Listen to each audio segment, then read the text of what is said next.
அவ்வப்போது நீங்கள் உங்களையே ஆராய்ந்து பார்ப்பது மிகவும் நல்லது. உங்கள் நேரத்தை எப்படி செலவிடுவதென்று யோசியுங்கள்.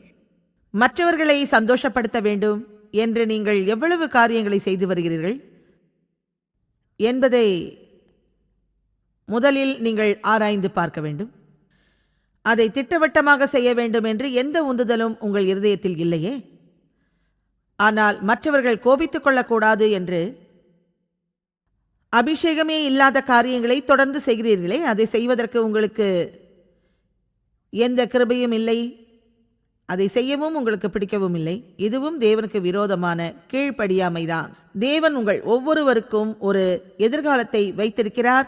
அந்த நோக்கத்தை நீங்கள் நிறைவேற்ற வேண்டுமென்றால் சிலரை பிரியப்படுத்துவதை நீங்கள் விட்டுவிட வேண்டும்.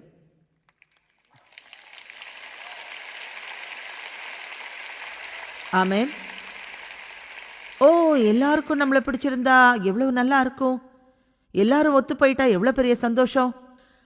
ஆனால் பிசாசானவன் அதை செய்வதற்கு அனுமதிக்கப் போவதே இல்லை. ஏனென்றால் நாம் ஜனங்களுடைய அங்கீகரிப்புக்காக மிகுந்த முக்கியத்துவம் கொடுக்கின்றோம். யாராவது ஒருவரை கொண்டு முரண்பட வைத்து தேவன் நாம் செய்ய நினைத்த காரியங்களை செய்யாமல் முரணான காரியங்களை செய்வதற்கு நம்மை நிச்சயமாக தூண்டுவான். அதை நீங்கள் முதலில் புரிந்து கொள்ளுங்கள்.